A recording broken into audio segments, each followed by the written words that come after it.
Q106.7 weather. Here's your KQNK forecast. Ample sunshine expected today with daytime highs approaching 78. Winds out of the southwest 8 to 15 miles per hour. Mainly clear skies tonight. Lows dip down to about 32. High temperatures reach up to 52 tomorrow. Mainly clear skies. Mainly cloudy skies expected and dry Wednesday and Thursday. Mid-50s Wednesday, upper 50s by Thursday. From the Weatherology Weather Center, I'm staff meteorologist Laura Lockwood. Right now, it's 54 degrees. This Kansas Information Network update is brought to you by Eaton Roofing and Exteriors. I'm Britton Rucker, and here are today's top headlines from 12 News. The Kansas Highway Patrol says a Deerfield man is dead after a crash in Kearney County. It happened on a rural road late Sunday afternoon. Troopers say an eastbound Hummer SUV drove through a stop sign at an intersection and crashed into a pickup driving northbound. The driver of the pickup was ejected and died at the scene. This week, Wichita City Council will discuss setting guardrails for how proceeds from the sales tax would be used if it passed. The city wants to specify how the money would be collected, divided, and spent. And a Kansas Senate committee is set to consider a bill making livestock theft a felony. It comes after the measure passed the Kansas House. And in Wichita, Britton Rucker, 12 News. You're listening to the Kansas Information Network. Celebrate the start of 2026 by blasting into fun at Blast Off Bay Indoor Water Park, connected to the Hampton Inn in Goddard, Kansas, where it's always a warm 84 degrees. Bring in the new year with family and friends as you race down the thrilling 30-foot wide slide. Splash into pools. And enjoy non-stop, out-of-this-world excitement all season long. Make 2026 a year to remember. Visit blastoffbay.com and plan your adventure today. When it comes to a gun suicide attempt, all it takes is a moment. My son, Ricky, took his life by the use of a firearm. It broke me, and I contemplated suicide. My grandson, I was going to have to be here for him. I still own my firearm. I keep it in a safe because I want to keep my grandson and myself safe. Store your guns, locked, unloaded, and away from ammo. Hear more safe stories at endfamilyfire.org. Brought to you by Brady and the Ad Council. I'm Mandy Fick. Your KQNK News is being brought to you by the Norton County Hospital, providing the best care right here at home. This spring, Fort Hays State University's Career Development Office, in partnership with FHSU departments, will be hosting several career fairs. These events provide students with opportunities to meet numerous potential employers all in one location. Mark your calendar for the following career fair. Tomorrow, Teacher Exploration and Employment Fair, Tuesday, February 10th, being held from 10 a.m. to noon at the Fort Hays Ballroom in Memorial Union. Students can meet with representatives from 60 school districts and education co-ops to learn about student teaching and full-time employment opportunities. Fire, weather, and emergency response agencies and organizations from across Kansas are encouraging residents to take part in Kansas Wildfire Awareness Week, February 8th through the 14th, to learn how working together can reduce wildfire risk across the state. Bill Wan, the fire management officer with the Kansas Forest Service, said his agency has formed a partnership with numerous state and federal agencies to promote the 2026 theme, Working Together for Wildfire Awareness, Making Kansas Stronger. The partnership includes the Kansas Division of Emergency Management, the Office of the State Fire Marshal, the Kansas State Firefighters Association, the Kansas Association of Fire Chiefs, and Kansas partners through federal organizations including the National Weather Service and the U.S. Forest Service. Waln said this year's theme highlights how wildfire preparedness and prevention start at home and extends to neighbors, local fire departments, and state and federal partners. Wildfire doesn't stop at a fence line, he said. Preparedness and prevention are shared responsibilities. When Kansans work together before a fire starts, we improve safety for our communities and for the firefighters who protect them. Waln said for more than 90% of wildfires in Kansas are caused by humans, often resulting from escaped debris burns, dragging trailer chains, welding, equipment use, or other outdoor fires during high fire danger conditions. Awareness Week focuses on simple actions Kansans can take to prepare, prevent, and respond to wildfires. Homeowners are encouraged to reduce hazards around their homes by clearing dry vegetation and removing flammable materials. Neighbors and landowners can work together to reduce fuels and plan safe mitigation projects. Walton said local fire departments, many staffed by volunteers, rely on public awareness and responsible behavior to keep communities safe. Kansas Wildfire Awareness Week will also emphasize the importance of partnerships built before an emergency. Local, state, and federal agencies work together year-round to provide weather monitoring, training, equipment, and wildfire response support. The Kansas Forest Service has published a website that provides more information as well as activities taking place during Kansas Wildfire Awareness Week. More information about wildfire preparedness in Kansas also is available at kansasforests.org. Here are the unofficial minutes from the Norton City Council meeting on February 4th, 2026. The Norton City Council met in regular session Wednesday, February 4th, 2026 at 5:30 p.m. with Mayor Dale Jacobson presiding. Council members present were Andrew Black, Craig Eveline, Jason Jones, Gerald Jones, Dale Engelbert, and Jim Miller. Others present were Abigail Horn, Joe Durham, Carol Hill, Logan Keysweater, Jeff Wolf, Mitch Lowry, Courtney Kaus, and Alex McKenna. Motion was made by Dale Engelbert and seconded by Gerald Jones to approve the January 21st, 2026 City Council meeting minutes. Vote taken. Motion carried 6-0. No building permits were presented. Visitor Joe Durham informed Council of upgrades and repairs needed at the Legion Field. It was decided for Joe to attend a Parks Committee meeting to further discuss the details of the upgrades and repairs. Visitor Carol Hill reported on the status of the pickleball court project. It was decided for Carol to attend a Parks Committee meeting to further discuss the project and what is needed from the city. The following old business items were addressed. Gerald thanked the Public Works crew for their work on the impound lot. Code Inspector Jeff Wolf reported on the following property abatements. The notice for 803 North First was sent by certified mail, but was returned unclaimed, so he remailed the notice first class and will likely be asking for resolution at the next meeting. Jeff stated 709 North First appears to be making some progress, so he would like to grant an additional 2 weeks. Jeff stated that he spoke with the owner of 315 West Half. Some of the items in the notice belong to a previous tenant, so he is trying to figure the legal process of what can be done with those items. The owner has showed effort and made some improvements, so he would like to give an additional 2 weeks. Jeff stated he is working on the retire the ride list, but is trying to go after the bigger ones first after that have multiple violations. Gerald stated a memo was provided from the city attorney regarding the use of RVs and campers within the city limits. Gerald stated after reading the memo, it is his understanding that there is an ordinance prohibiting the occupancy of an RV or camper in residential districts within the city of Norton, and violations of such could result in a fine up to $500 per day. In summary, Gerald stated there is an ordinance, it is enforceable, and it does have consequences. Gerald stated on the accessibility ordinance, James has indicated that he and Jeff will be addressing those issues with the Planning and Zoning Commission. Jeff stated that he plans to call for a February meeting to discuss the matter. Jason stated he would address resolution number 2-2026 regarding the council room camera at the end of the meeting. Electric Department Supervisor Logan Keysweater reported the light at Travis Field for the handicap parking is on schedule to complete next week. Mayor Jacobson presented the ordinance he had Abby draft amending the order of business for council meetings. However, it was decided to send the draft back to Abby for an additional change before passage. Chief of Police Mitch Lowry introduced new police officer trainee Fabian Loya. A motion was made by Gerald Jones, seconded by Jim Miller, to approve the training reimbursement agreement between the City of Norton and Fabian Loya. Vote taken. Motion carried 6-0. Andrew Black reported the Public Works Committee met to discuss the Public Works Department's projects for the year.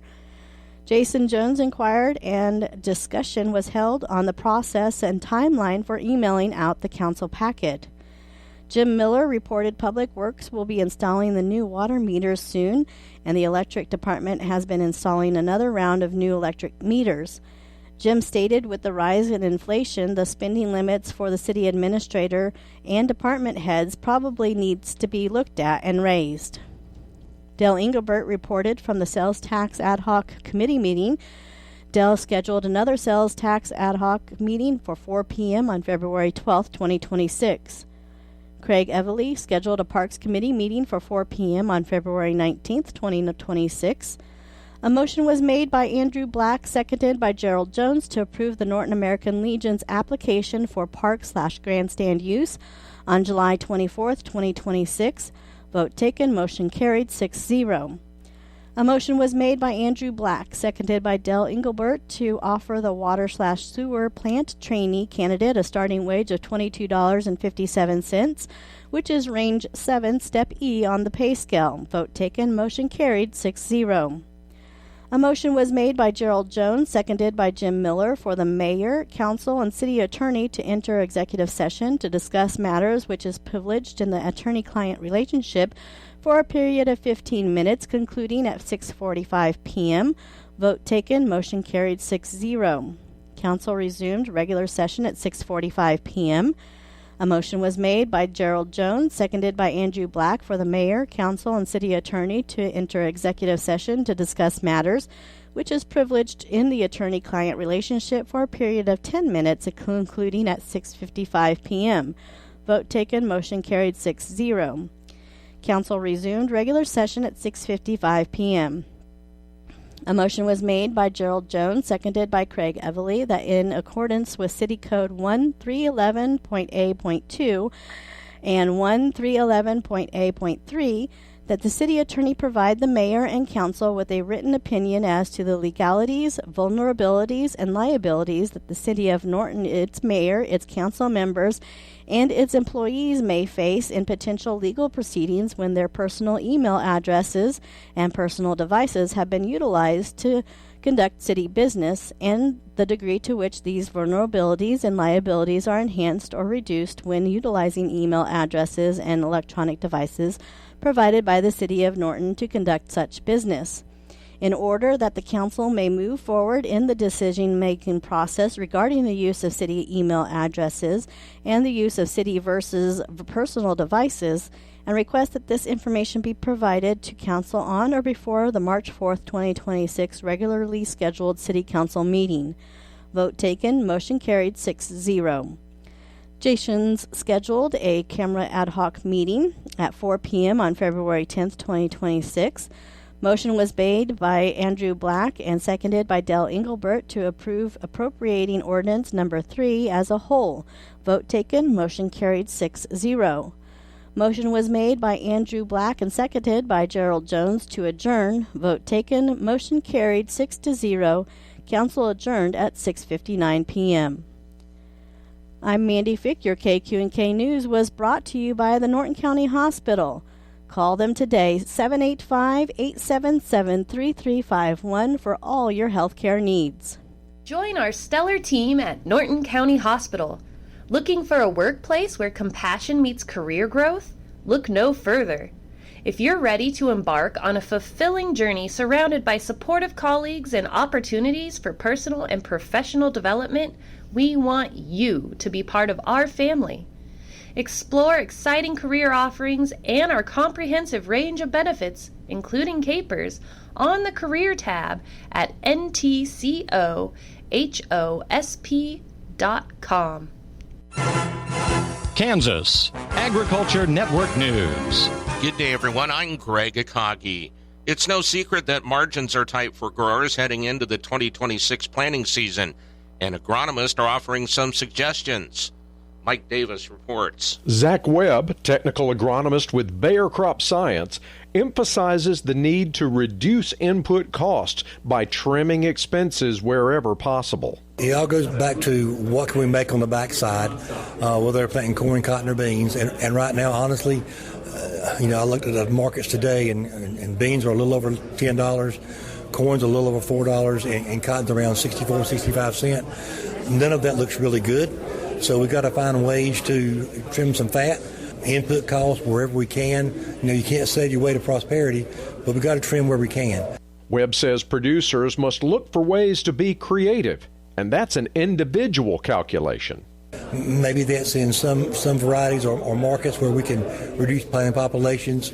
I don't like seeing when mine soils. We've got to put fertility out there to make a crop. So it's just going to be a tough year for margins.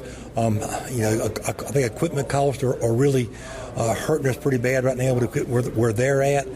So anything we can do to cut input costs, and it's going to be a different something probably for every grower. I'm Mike Davis. And Virginia Cattleman Gene Copenhaver will take the helm as the new president of the National Cattlemen's Beef Association. His leadership role began with the end of CattleCon 26, which ended Thursday. Copenhagen currently manages his family's stocker operation in Southwest Virginia and was an agricultural loan officer for 36 years. Copenhagen says his father taught him early on to be at the table, especially when policy decisions are being made. You're listening to the Kansas Agriculture Network. Hi, Dr. D. I saw something online about a 340B program. What is 340B? Oh, 340B helps community hospitals and clinics stretch resources so Kansans can get health care and necessary medications close to home at no cost to taxpayers. It's been around for more than 30 years. We should encourage lawmakers to protect it. It's a lifesaver for our community. I'm glad I asked. Thanks. This ad is paid for by the Kansas Hospital Association. I always had to be so good, no one could ignore me. Carve my path with data and drive. But some people only see who I am on paper. The paper ceiling, the limitations from degree screens to stereotypes that are holding back over 70 million stars. Workers skilled through alternative routes rather than a bachelor's degree. It's time for skills to speak for themselves. Find resources for breaking through barriers at tearthepaperceiling.org. Brought to you by Opportunity at Work and the Ad Council. Kansas Agriculture Network weather. I'm meteorologist Jennifer Wojcicki on the Kansas Agriculture Network. Well, it does look like we can expect to see a well above average afternoon ahead for us here for today across the entire state. Looking at a warm front that's pushing through the region for today, and with that we can expect to see highs getting up into the mid to upper 70s for most. Some areas actually reaching into the 80s, particularly for the southwestern and south central portions of the state this afternoon. Mid 80s actually expected for some. It also looks like we can expect to see mostly sunny skies across the state here as well. Then for tonight, we can expect to see a pretty big temperature difference between the northwestern portions and the southeastern portions of Kansas. A little bit on the cooler side for the northwestern parts, getting down just below freezing into the upper 20s and still lingering into the upper 40s for the southwestern parts. As a brief cold front begins to push through the region, it looks like we can expect to see partly cloudy skies for most, but a little bit more cloud cover starting to build in for the extreme northwestern and north central portions through the overnight. Once we get to your Tuesday, it looks like a pretty significant drop in temperatures. However, overall, still above average. We should see highs in the 40s across the state. Will linger in the 50s actually across the state, but a pretty big drop in temperatures as that cold front pushes through the region. It also looks like we can expect to see mostly sunny skies again for most of the state. A little bit more cloud cover building in for the south central and southeastern portions of Kansas once we get to the afternoon hours. More of that mixture of clouds and sun developing. And then as we get to the day on Wednesday, temperature-wise, similar. Looks like 50s expected for the day, still above average for this time of the year. However, more cloud cover coming in for the western half in the morning hours and then building into the afternoon hours for the eastern half. This is the Kansas Ag Network. We asked parents who adopted teens to share their journey. I think my biggest challenge was getting through to him to understand that love is real and you have goals in mind, you have things that want to happen, and I want to help you get there. Sometimes people tend to shy away from wanting to adopt teenagers because they feel like they've lost so much, but there's still so much to gain. Just knowing that there's just that other person that cares and loves me out there, it feels great. And they've done so much for me, and I can only be appreciative every single day for just having them in my life. I think it's been the best decision because I gained a son, and he's the best son ever. If I was down and out, he'd be there. Learn about adopting a teen from foster care. You can't imagine the reward. Visit adoptuskids.org to learn more. A message brought to you by Adopt US Kids, the U.S. Department of Health and Human Services, and the Ad Council.